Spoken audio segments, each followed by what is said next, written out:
Hello everyone and welcome to Comprehensive Two-Dimensional Liquid Chromatography, Concepts, Potential, and Applications, presented by American Pharmaceutical Review and sponsored by Shimadzu.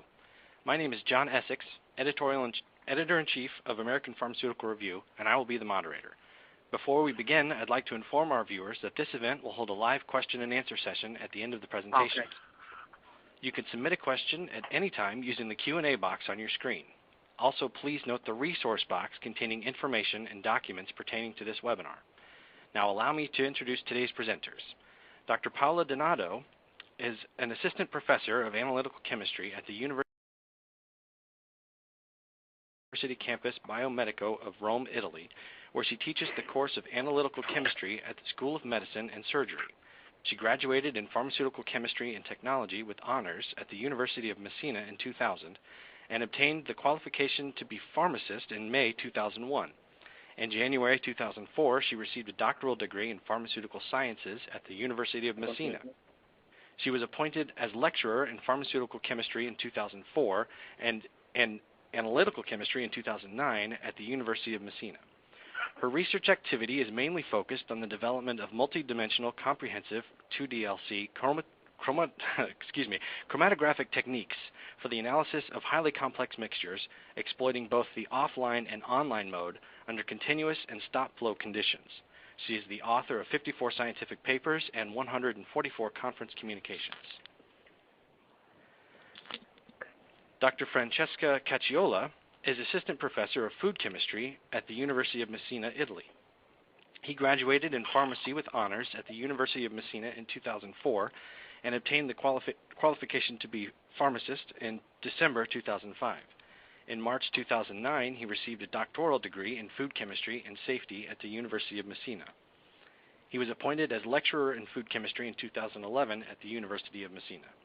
His research activity is mainly focused on the characterization of complex food real-world samples by multidimensional comprehensive 2D-LC chromatographic techniques. He's the author of 47 scientific papers and over 150 conference communications.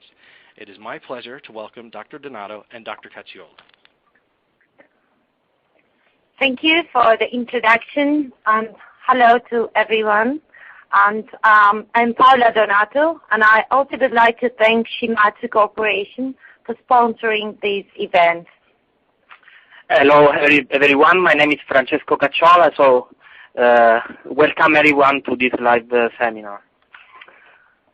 In this presentation, we will talk about multidimensional comprehensive 2D-LC, concepts, potential, and applications. The first issue will be why the need for multidimensional chromatography. Undoubtedly, liquid chromatography is a very versatile and a widely diffused separation technique. Substantial progresses have been made recently, both in hardware as well in software and technology of stationary phases. However, the great complexity of many real-world samples often overwhelms the separation capability of any monodimensional conventional LC separation technique. How can we overcome this limitation? We have different options. One would obviously consist in changing the stationary phase selectivity. The other possibility would consist in using longer stationary phases. That means even longer columns or more columns that we are able to couple serially. The price we would pay for in both cases would be a proportional increase in the back pressure and also a proportional increase in the analysis time. Additional possibilities would consist in adding one more separation dimension. That could be like adding a sample pretreatment step just prior to the analysis. That is, just to make an example, SPME that would add a further advantage in terms of selectivity or sensitivity. And it's very amenable to trifocal coupling to GC, LC, and capillary electrophoresis as well. Or we can add a mass detector as a third added dimension to the system, bringing in the potential to be a universal detector yet selective. Or we can switch on to multidimensional liquid chromatography, which will give us enhanced separation power, as we will see together. So whenever coalitions between congeners, we are not able to separate them on a single column, so we can couple two or more columns. After 1D separation, we will transfer our fractions onto a secondary column, and the sample will be subjected to another separation dimension. In this way, we will obtain enhanced resolving power and a possible resolution of very complex matrices. There are basically two different approaches to multidimensional LC techniques. The first one is the so-called hard cutting. In the hard cutting approach, as you will see from the picture, it is only one fraction or few fractions which are going to be transferred from the first to a second additional separation dimension. That is just to make a straightforward example. I have a simple mixture with its baseline separated on one single column, and I have a couple of enantiomers. So I have a racemic couple. In that case, I must go for a chiral column. Otherwise, I don't have any possibility to separate the couple. So in this case, I will only transfer this peak to a secondary column. And the efficiency of the separation, which is measured as peak capacity, will be just additive of the peak capacity obtained in the first dimension plus the peak capacity obtained for the single cut we made on the secondary column.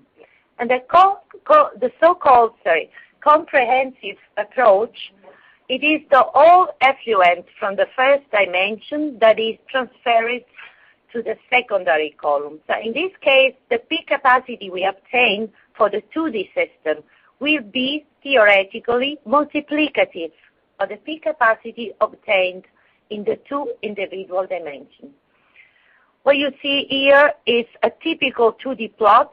When you will not longer see chromatographic peaks the way you're used to, but they will just look at plots or spots with different colors according to the different concentrations of the analytes.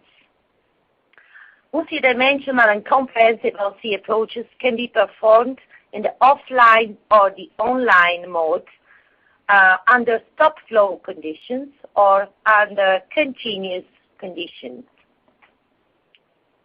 Now I will give the word to my colleague Francesco Cacciola just to make a brief description of both advantages and disadvantages of the two operational modes.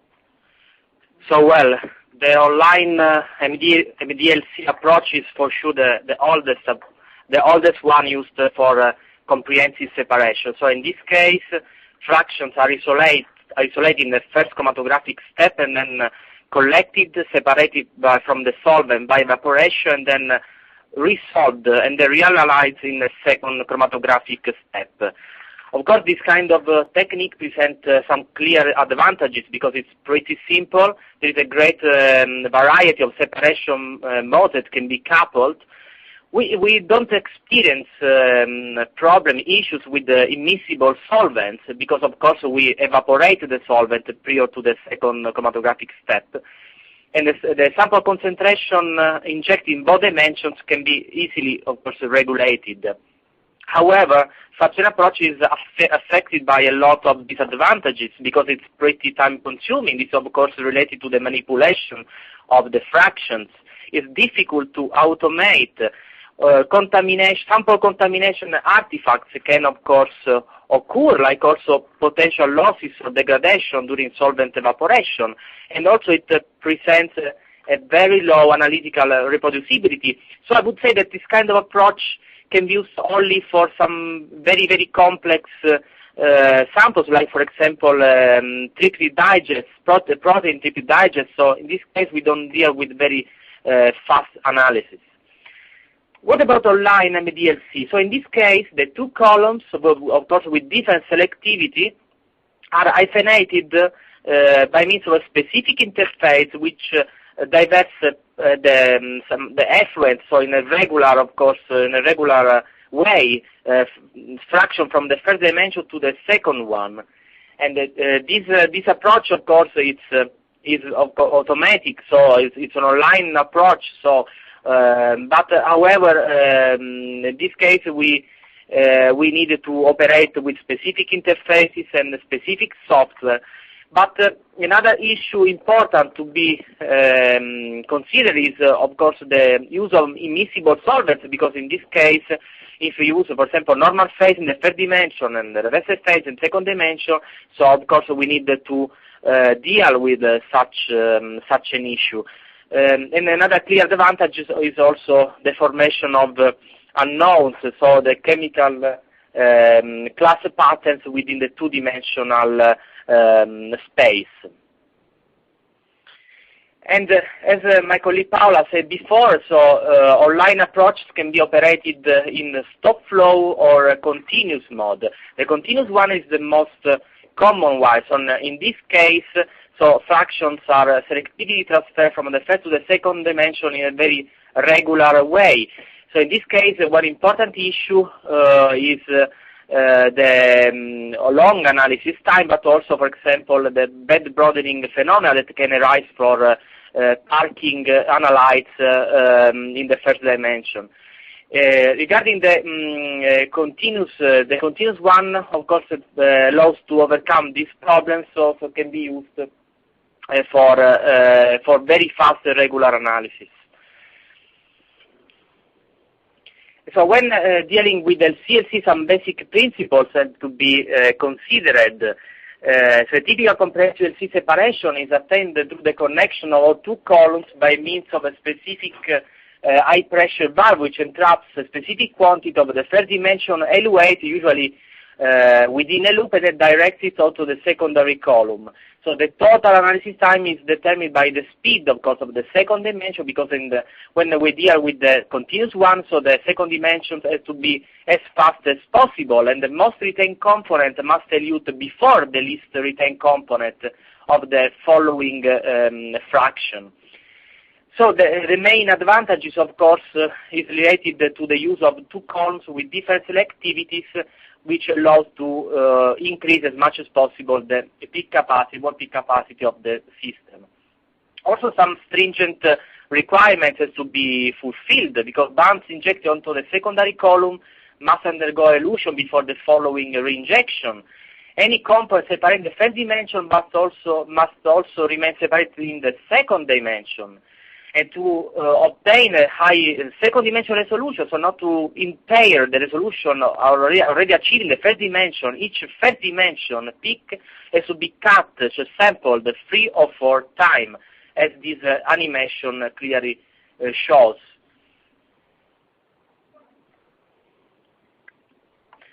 What about the instrumentation? A typical comprehensive separation, of course, consists, as I said before, of two distinct columns that are connected by means of specific interfaces, a modulator that is connected between them. So this valve entraps specific quantities of the first dimension L8 and then rejects them onto a secondary column.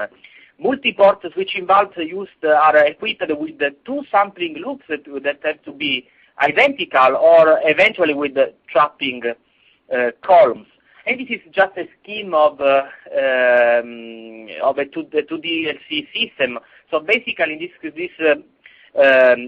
scheme, we have 2 HPLC that are connected by means of the 10-port to switching valve. So as the animation shows, so after the second dimension in the separation in the first dimension, so the effluent go to fill one of the two loops. Meantime, the content of the second loop is directed to the secondary column by means of the second dimension pumps. Of course, in the second position, so in the inject position, the two loops, of course, are inverted, as can be shown by the animation. So in this case, the second loop is fulfilled by the effort coming from the first dimension column, and the content of the first loop is analyzed in the second dimension. And as a detection, we can use both the PDA or MS, of course, detection. So this is a conventional LC separation. Sorry for that.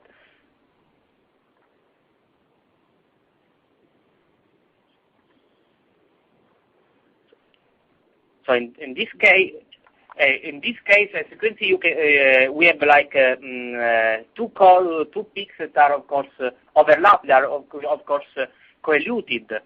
By of course shooting the same sample on a 2D system, by using of course the two identical sample loops, as can be seen, they can be of course separated according to the orthogonality of the two columns employed, and this is how the separation looks like. This is just a scheme for what regards data processing. So in this case, we usually use only one detector that is placed after the secondary column. So from the raw data, by using dedicated software, it's possible to visualize the, as Paula said before, the peaks just in form of blobs, and of course this can be used also for quantification purposes.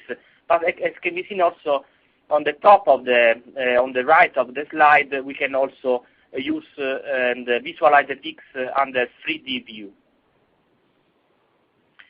So this is just another animation regarding, of course, how the 2D system works. So basically, we have a couple of peaks that are separated, that are coeluted in the first dimension, and these peaks, of course, they are separated by means of the secondary column, and this, of course, regards for the wall sample subjected to the analysis.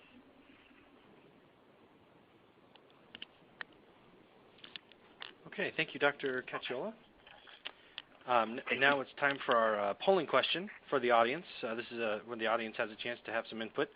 How would you rate your understanding of the theoretical aspects of comprehensive and hard-cut liquid chromatography? Would you rate it high? Would you rate your understanding as low, or not sure? You'll have approximately 10 seconds to input your answer before we move on.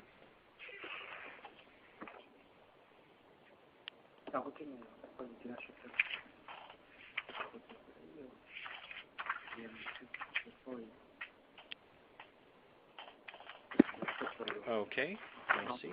And it looks like the majority of you, 75% of you, feel you have a high understanding of the theoretical aspects. So I'll now hand it back over to our presenters. Okay.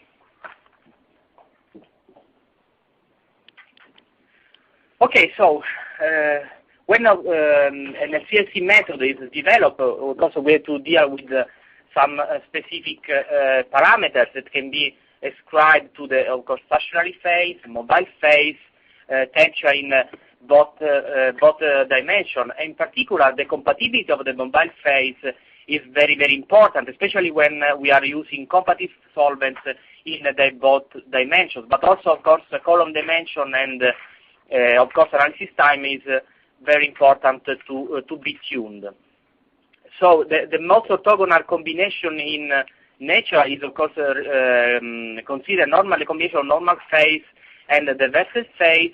But when you use this kind of combination, we have to talk about some specific issues that are related especially to the use of incompatible solvents, but also regarding the problem of the so-called peak focusing. Just a brief history about the method development in LC times LC. So the first comprehensive system was developed in 1978, and then was followed up by the Jorgens group for some analysis on the determination of intact proteins and protein triptych digest. Regarding the evolution, starting from 1978, over 340 papers have been published in the field of comprehensive liquid chromatography, with a kind of steady increase in the last 8 years. Considering the distribution of the CLC papers as function of the application field, so for natural products, combination of the silver ion chromatography, reverse phase, or reverse phase times reverse phase, or helix times reverse phase have been extensively used for peptides and proteins, which are with the combination ions change and reverse phase, and then they follow up with the use of reverse phase with the most recent applications in the field of proteins and peptides. For polymers, usually size exclusion chromatography in combination with the reverse phase, or use of size exclusion in both dimensions. And for pharmaceutical, biological, environmental samples, most of applications, I would say most all of the papers work to use the combination of reverse phase in both dimensions. Yeah, quite true. That's Paola Beck again. And I will start by discussing which are the most coupling of stationary phases used in 2D LC. So you will see from the first row, a lot of different stationary phases have been used in the first dimension, trying to delivering high orthogonality to the secondary stationary phase, which on the other hand almost always consist in reversed phase. And the reason why is that reversed phase is very likely to be directly affiliated to MS detection. So the first approach, you see the combination of normal phase to reversed phase. This one is perhaps the highest orthogonal possible approaches, because the two stationary phases will separate according to mechanisms which are totally independent. However, this brings in a lot of difficulties. The combination is very difficult and technically challenging. On the other hand, you see the combinations of reverse phase to reverse phase, which is very easily implemented because immiscibility issues are alleviated. But on the other hand, you need to tune the conditions in such a way as to obtain a certain degree of orthogonality. How we can alleviate the first issue we have in the combination of normal phase to reverse phase. The first issue arises from mobile phase incompatibility. That means typical normal phase is operated with non-polar solvents, such as hexane typically. That means that we are going to transfer, one thing we should highlight, transferring eluates from the first to the second dimension, it's like making an injection in monodimensional LC. That means we transfer mobile phases, solvents which are uncompatible, because normal hexane is likely to be very uncompatible with typical reversed phase solvents, which are aqueous mixtures of methanol or acetonitrile. How we can somewhat alleviate those issues? By employing a narrow bore. That means when I say narrow bore, of course, I'm referring to 2.1 narrow column, internal diameter column, or better a microbore, 1.0 millimeter, micron column in the first dimension, so that we are able to operate this column at very low mobile phase flow rate, like 50 or 10 microliter per minute, and then we are going to transfer very little amount of incompatible solvents onto the secondary column.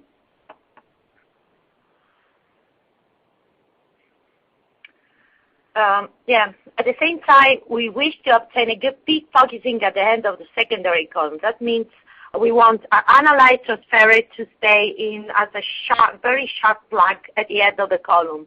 For this reason, the mobile phase we use should be always not stronger or better, weaker than the solvent we're using as a gradient in the second dimension. So the fraction we transfer is in hexane, and we start the secondary gradient with a high percentage of acetonitrile, which is immiscible with hexane. So the analyte will remain focused as a sharp plug at the head of the secondary column.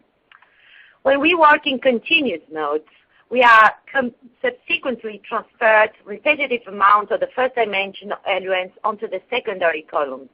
And the first requirement is that all the analytes are totally eluted from the second dimension column before the subsequent transfer occurs. For this reason, we're running very fast gradients onto the secondary column. That means we operate at very high mobile phase flow rates, typically 4 milliliters per minute. That means we need very fast columns. Such separations we can achieve by the use monolithic with a bit of workhorse of many laboratories for years. More recently, the partially porous of fused core columns, or the use of high temperature LC, or more recently, the advent of ultra-high pressure liquid chromatography. That's a schematic of, you will see on your left, a fused core, a partially porous column compared to a totally porous particle you see on your right. And you see the difference above and the two peak shapes you obtain. You will see the partially porous column, the particle has a very little reduced diffusion path, only 0.5 micron are allowed for analytes to diffuse inside and outside the pores of the stationary phase, compared to the 1.5 diameter for a totally porous particle.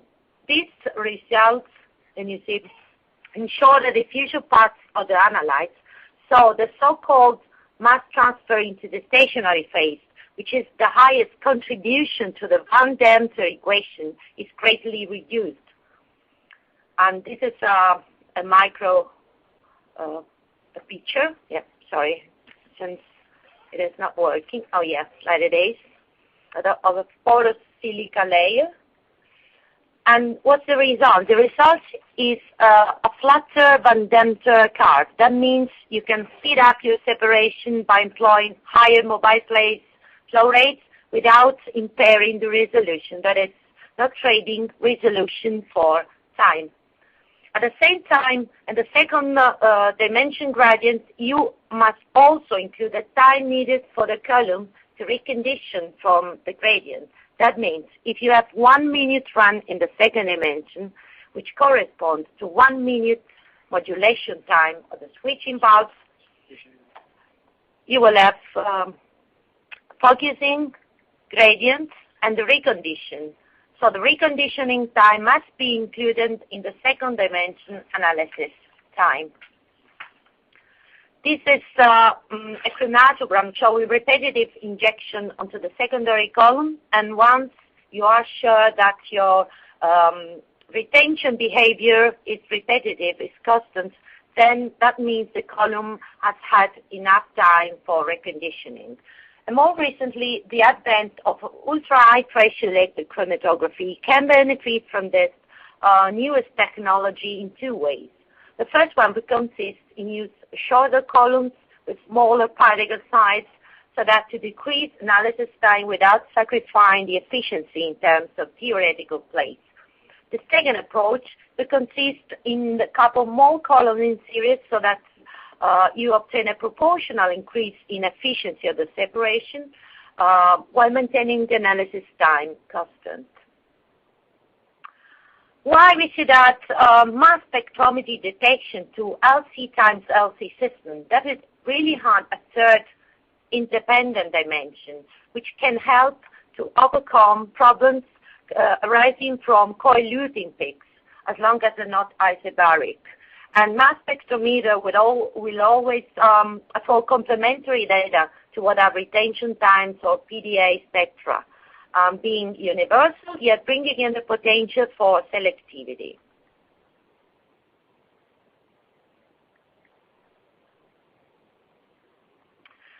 This describes how an LCMS IT TOF works In this case, before detection by the time of flight, so very high mass accuracy, we also have an ion trap. In the ion trap, collision ion dissociation is performed upon the use of argon gas. That means you have the possibility to isolate precursor ions to be fragmented to give MS, MSN, up to MS10 different stages. That means not only one, but N added dimensions. Each complementary MS stage bringing in additional information and selectivity as well. This is a picture of a lab. That's a lab when we are talking from, actually. You see the comprehensive LC system on the left, and the LCMS switches off, which is readily coupled on the right side. And that's an interior of the chromatographic oven. You see the long one, the black one, is the first dimension column. Then we have the secondary column, 2 mixer, 1 for each dimension, and the heart of the system, which is the interface, the 10 position, the 2 position, 10 port valve. Special requirements for meter development in LC times LC MS are the choice of the mobile phase, of course, avoiding the use of buffer and salt and whatever is not compatible to MS. If you're using conventional columns or very high mobile phase flow rates in the second dimension, you will need to split the flow just prior to the interface. And of course, you need ionization because the coupling is not so straightforward as it will be for GC coupling to MS. And the coupling mode should consider whether to work in offline or in online mode. Well, also tubing involved must be reduced to the minimum dead volume not to contribute with extra column band broadening. And, normally reversive favors represent the most common choice. How can the MS detection will also benefit from the front-end separation technique, since reducing the complexity of the sample entering the probe will reduce possible phenomenon arising from ionization suppression, especially for the less abundant peaks, which can be obscured from the more abundant ones. Now I will leave the discussion to my colleague Francesco, which will introduce RP times RP-LC, and will then drive you through the different applications. Thank you. Okay, thank you, Paola. So when we, of course, use reversive phase and reversive phase modes, so in this case we don't deal with the solvent incompatibility issues, but of course we have to deal with other problems. One for sure is related to the peak focusing effect on the top of the secondary column.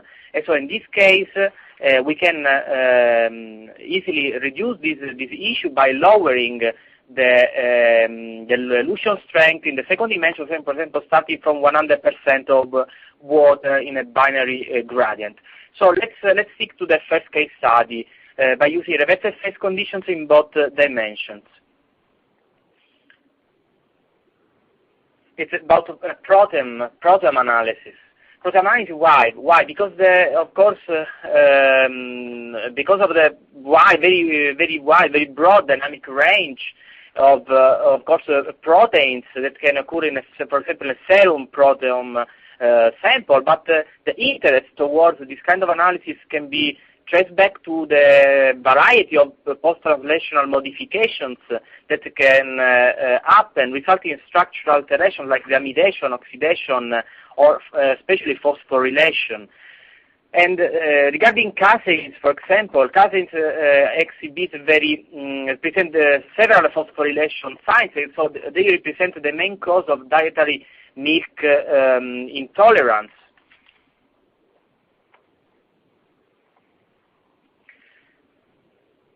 And usually this kind of analysis in the past were done by using the so-called gel techniques, like, for example, electrophoresis. But now this analysis can be easily done with the so-called gel-free techniques, like the use of HPLC in combination with PDA and mass spectrometry. But and it is usually performed not at the protein itself, but at the peptide level. Of course, this is followed by specific search in common databases. So our approach was to use the same column in both dimensions, so basically a sitting column, but with the limited core dimensions. So it was 300 angstrom, and this was also to for better diffusion of the peptide inside the pores. So in this case, the orthogonality of the system was ensured by the use of different pH, mobile phase pH values in the two dimension. And a way how to increase the peak capacity in the first dimension is to use serially coupled columns. So we join together up to 4 columns. So we have a total saturation reference length of 60 centimeters, which allow to increase that much the first dimension peak capacity. For the second dimension, we had a very fast analysis, like it is usually done. So this, in this case, the elution gradient was within 1 minute. This is like a plot of albumin serum albumin trapped digest looks like, and be seen by using 2 different pHs. In this case, the basic condition in the first dimension and acidic condition, so 2 in the second dimension. It was possible to achieve a very high degree of peak capacity, and we also by considering 5 specific peaks within the 2D space, we got also very good results in terms of quantification. In case of casein, dephosphorate as casein, as I said before, the interest about, especially for patients with milk intolerance. So that's like a plot of casein trip digest looks like. Also in this case, we got a very good plot, very good separation by using, in this case, basic acidic condition in the second dimension. This is also important, especially for hyphenation with the MS detection. And this is the plot related to the phosphorylated casein. This is just a comparison of the 2 plots. So the main differences about the 2 plots is related to the presence, of course, or to the loss of the phosphate group. By using commercial software, so the available like the Ecstasy website, so select up to 3 meters cleavage for generation peptides, it was possible to obtain very nice, very beautiful values of in terms of sequence coverage. So around 90% for normal casein and around 70% for dephosphorylated alpha casein.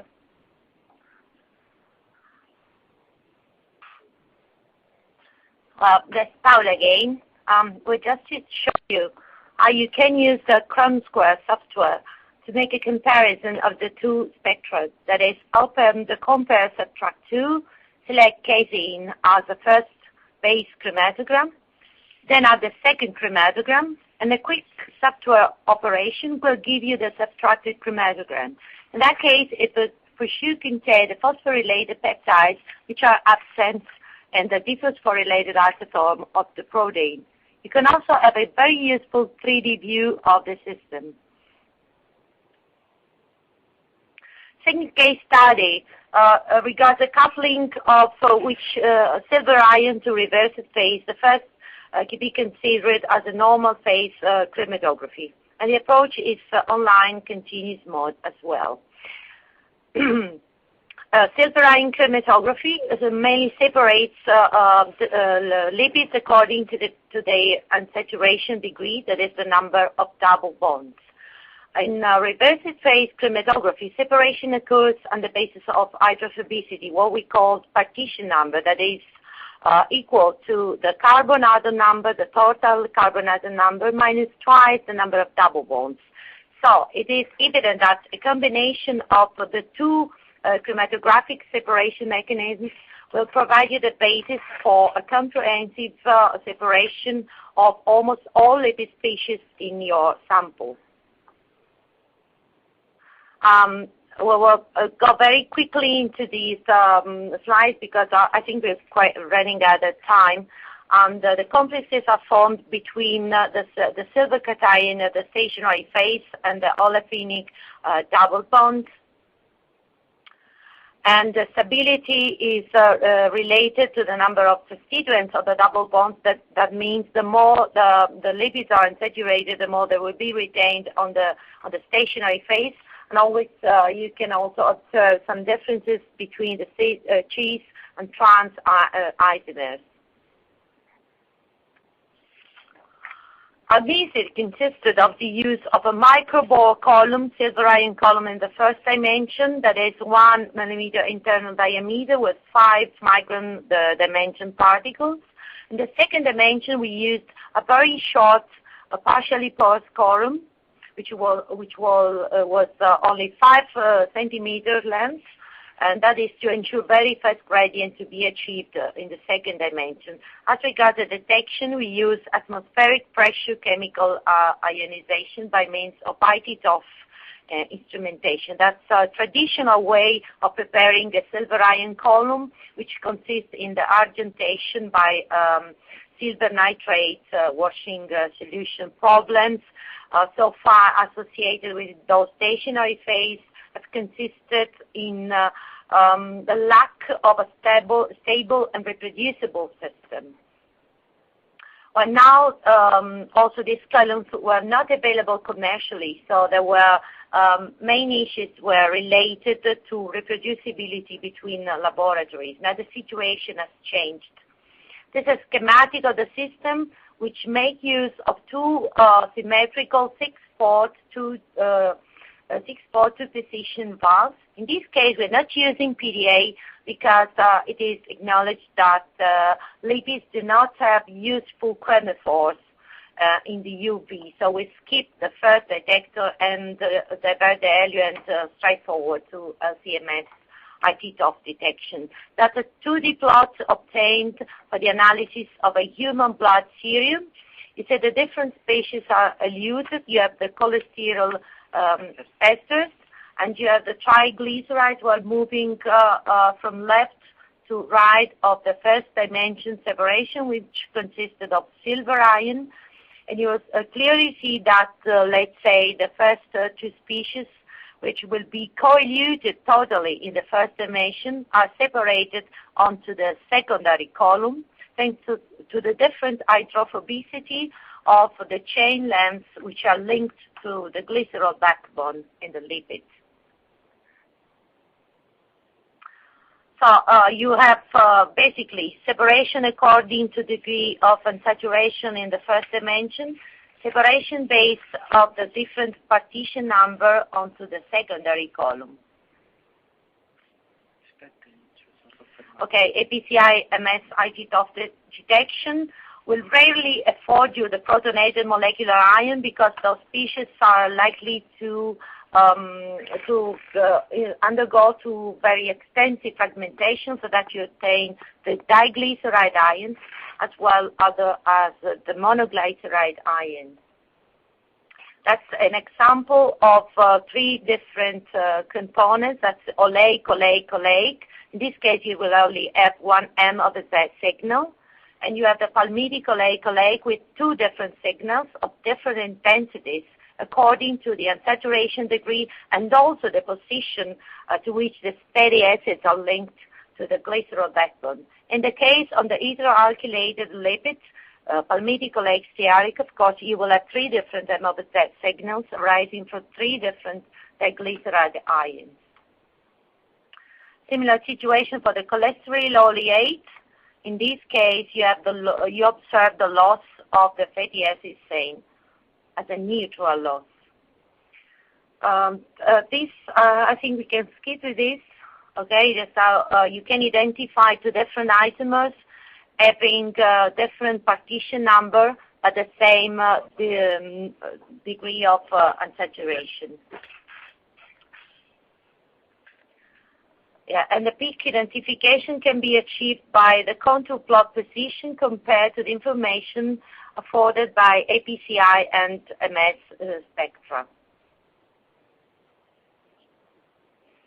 Okay, this is the case of separated peaks having the same double bond number, but different partition number. So they will be separated through reversed phase chromatography. And that's a MS spectra of coeluding peaks having the same partition number but different unsaturation degree. So they will be separated by the silver ion chromatography used in the first dimension. So you will see the separation is totally orthogonal and will give you a comprehensive information regarding the sample you are analyzing. Okay, that's another example of soybean oil sample as well as donkey milk sample. And our recent advancement in argentation chromatography, in which silver ion is bound covalently accurate to a mercaptopropyl stationary phase that brings in controlled silver content, greater stability, longer operational life, as well as stronger life stability, and also reproducibility across extended use. Okay, we can skip through this.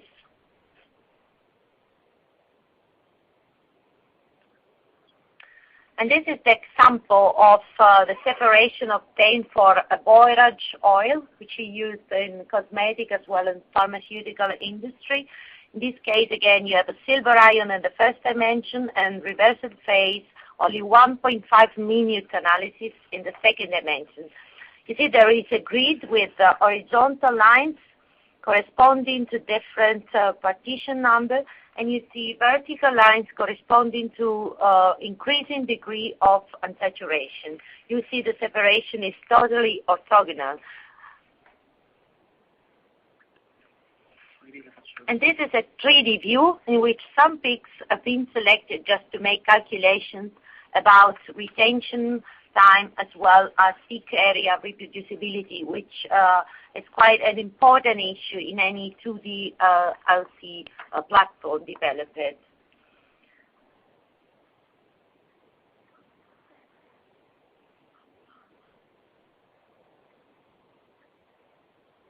Okay, here we have just a table with the different species, and through this platform we achieved the highest number of identification, 94 identifications, which is the highest number achieved so far for this sample. I'm trying to go to this one.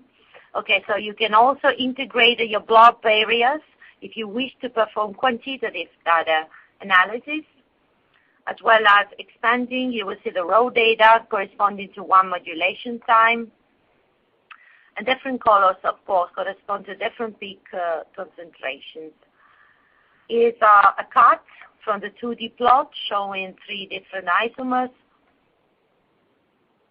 And here's the opposite situation in which you have 2 different peaks, which would be totally coeluded on the silver ion column because they have the same number of double bonds. They both have 2 as in saturation degree, but they are being separated onto reversed phase column thanks to the different partition number, which is 48 for the oleic palmitic, and it's 46 for the palmitoyl, linoleic, and palmitic.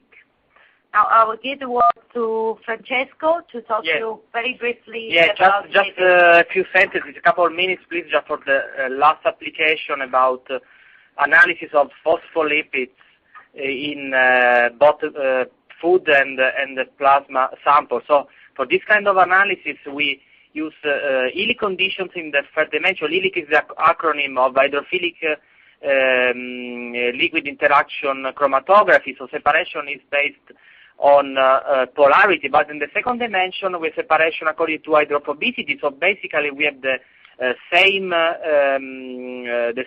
system compared to the triacylglycerol analysis. And for this kind of application, we use the stop flow approach. This was due to the broad number of partition numbers of phospholipid species.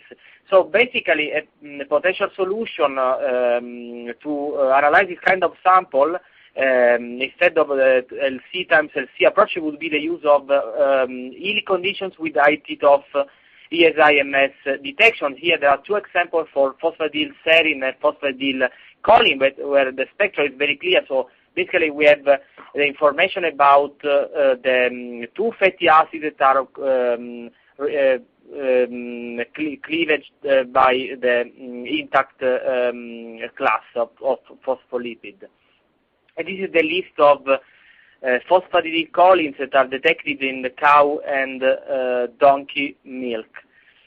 This is just an example for individual chromatogram traces of the ions of 3 different phosphatidylcholine species. And this is just a MS and MS spectra for phosphatidylinositol. So we are able also to see also the oleic acid that was lost from one of the two positions of the phospholipid skeleton. And these are just a third-dimensional analysis for the LC times LC approach under soft flow conditions. So we have this nice separation according to polarity. So in the cow milk were 6 different phospholipids, but in plasma only 5. And this is the separation in the second dimension for the phosphatidyl molecular species. This is just a contour plot for the phosphoethanolamine molecular species in cow milk sample, which was one of the richest in terms, of course, in terms of species. So as can be seen, separation in the second dimension occurred according to increasing hydrophobicity, so increasing equivalent carbon number. The same applies also for this example of choline in the same sample in the folk extracted cow milk sample, and also for the cholines present in the plasma sample. And another further improvement of this system would be to use a continuous approach instead of stop flow approach, which of course can be very interesting in order to, of course, have more contained analysis time. So we use different second dimension gradients for, of course, the whole lipid content contained in the sample. This is like 2D helix times reverse phase LC looks like. So in this case, the approach worked pretty well, and this is just the separation by using electron spray negative ionization mode. So in conclusion, as can be seen, we show the high number of possible orthogonal combination. Orthogonality in LC times LC can be achieved either through the coupling in independent stationary phases or through multi-mode operation like mobile phases of use, for example, shifted gradients. There is, of course, need to alleviate incompatibility issues when we talk about coupling on normal phase, reverse phase.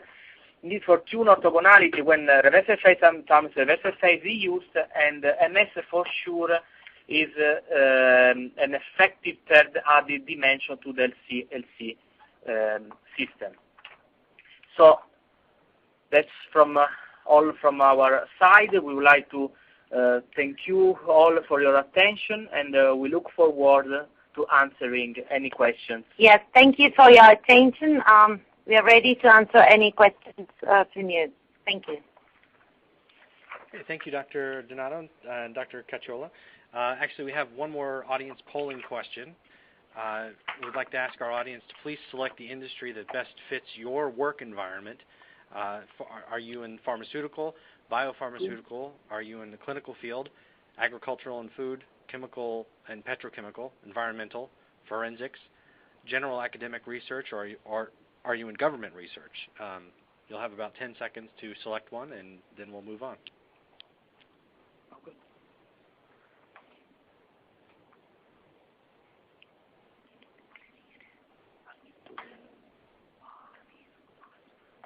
Okay, now we'll move on to the results. It looks like the majority are in pharmaceutical. And so now we'll move on to the question and answer portion of the webinar. Thank you to those of you who have submitted questions. We've got a lot that have come in, so we'll move right into the questions. So our first question is, can 2D LC be used for the quantification of impurities in pharmaceutical ingredients? Yeah, it can apply to solve that problem. According to the guidelines provided by the ICH for impurities in drug substances, it requires the identification at above 0.05 or 0.1 concentration of the active pharmaceutical ingredients, and that, of course, will depend on the daily dose of the active molecule itself. Well, the challenge in that case would be to resolve co-generate, that means product-related compounds which are likely to show very similar physical-chemical characteristics and retention behavior as well.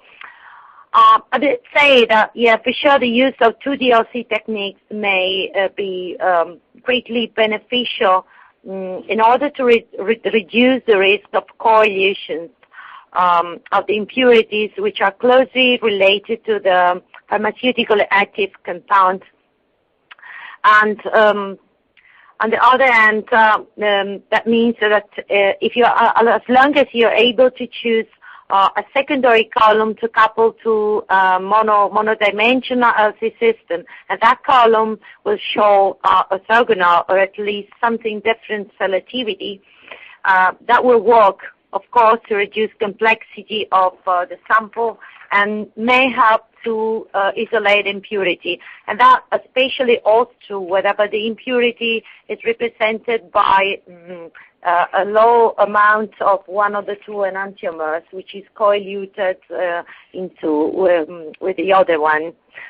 And also, if you aim to collect pure fractions after the separation, you will go for preparative or semi-preparative analysis, and then you can you're able to carry out further investigations. In that case, the only thing you should be aware to is not to use a destructive detector just connected to the outlet of the secondary column. That means not an MS, but as long as you're using UV detector, then of course you're able to collect pure fractions and to perform quantitative analysis in a very accurate way, or otherwise you can evaporate your solvents and redissolve your pure fractions you collected with another solvent, and rather go for further investigations, say by means of Fourier transform infrared or NMR spectroscopy, or either perform biological assays to investigate toxicity of this impurity. So then, for sure, it can apply very, very well. Okay. We have another question. One of our audience members would think that the high salt composition of SEC mobile phases would be difficult to couple with the high organic content of RP mobile phases for 2D. How does one get around this in online 2D?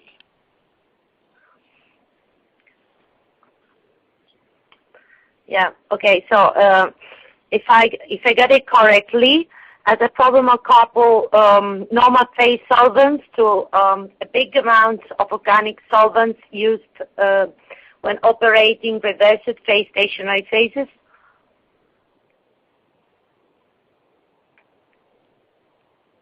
I'm sorry? Yeah.